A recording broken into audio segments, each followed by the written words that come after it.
Hello, how are you going, Liz Hicklin? It is so good to connect and chat with you today. Well, it's lovely to talk to you. I'm very stressed, as you might imagine. You are a tech genius. Tech genius. I am really impressed with how you got that problem solved. Well done. Well done. A lot of people would have given up, but you didn't.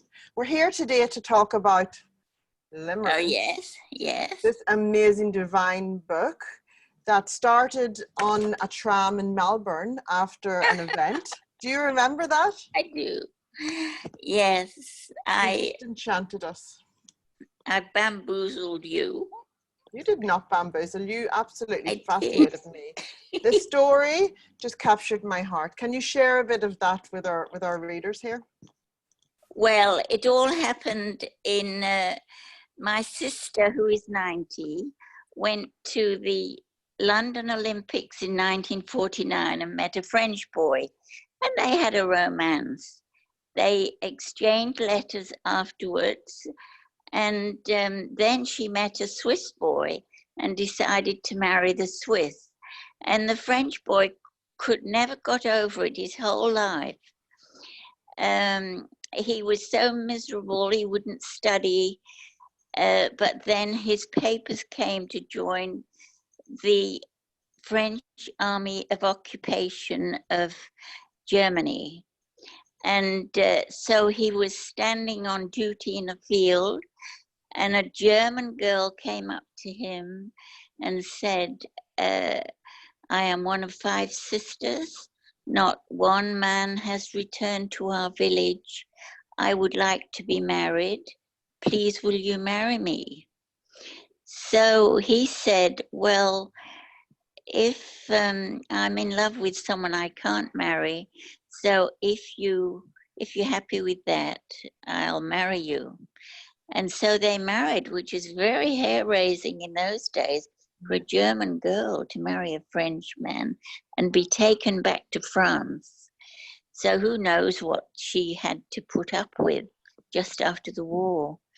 Anyway, they had one child, a daughter, who, when her father became a lawyer, then a very successful judge and very highly respected in the town. And when he died at the age of 70 odd, his daughter found all these letters from Audrey Audrey was my sister, to see in his bureau with a little note to say, when I die, please send these to Audrey Grattage.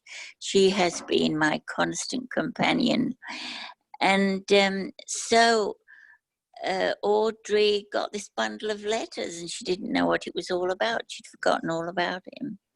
So we've called the story Limerence because that means an obsession with someone, a bit like stalking, but this was all done in his head, really. And the German wife knew about this woman, but never met her. And so it's really a tragedy.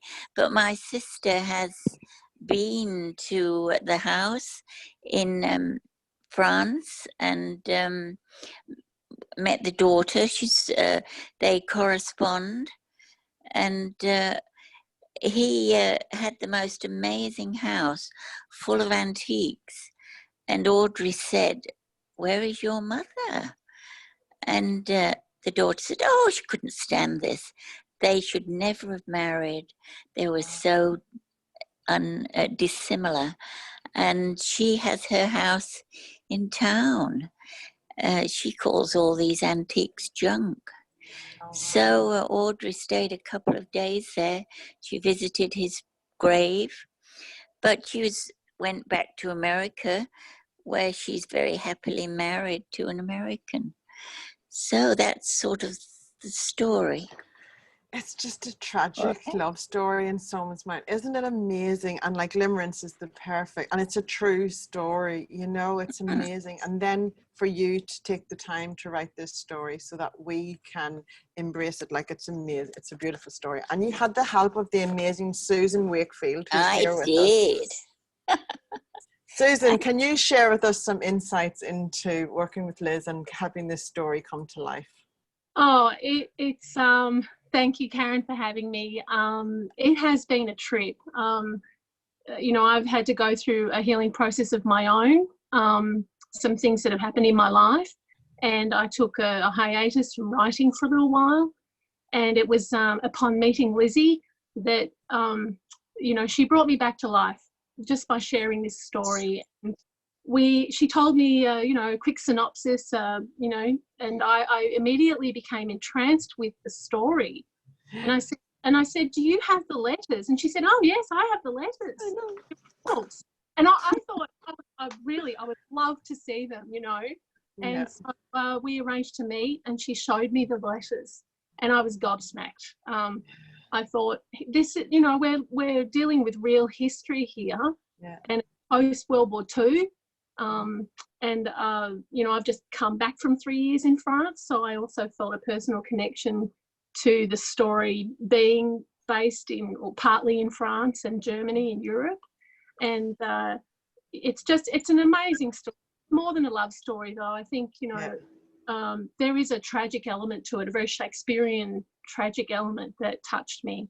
And so I really wanted to help her. She really wanted to write her first book, and I couldn't wait to be a part of it. So it's just been an for me. It's just an amazing book. Everyone needs to read it, and it captures your heart, Liz. You were called to write this story, weren't you? It's a story of your sister. You were called to. Yeah. You were, and you've really answered the call, and Susan helped you get it out onto the page, which is amazing and beautiful.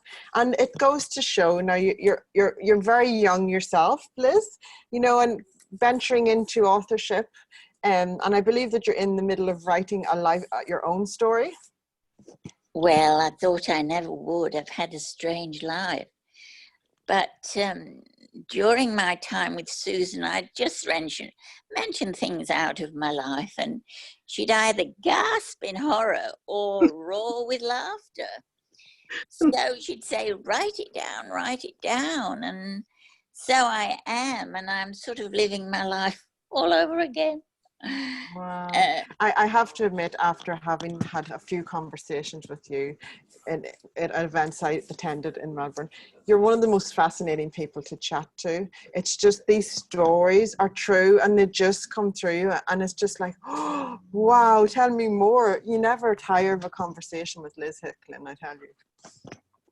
Oh, that's amazing. Thank you. I speak the truth. I do. I speak the truth. Yes. I think you underestimate yourself. I really do. Natural storyteller. Yeah, she really is. And they're real stories. Like, that's the thing. It's so fascinating. And the experiences you've had, they just, you know, we don't get those kind of things these days. And it's just amazing. I just love the insight. And then you share it with us in your books, you know, and that's the thing. So please keep on with your story. We cannot wait to read that as well. Wow. What a gift to the world, hey?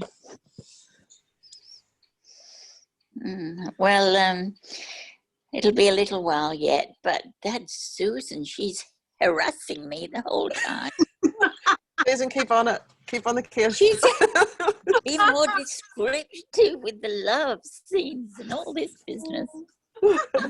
Not be good at that. Put the inhibitions at the door, Liz.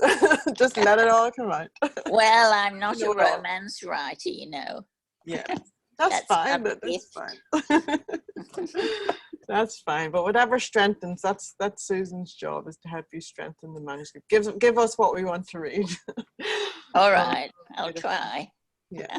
So, Limerence was to launch. Was it tomorrow? You were to have a celebration.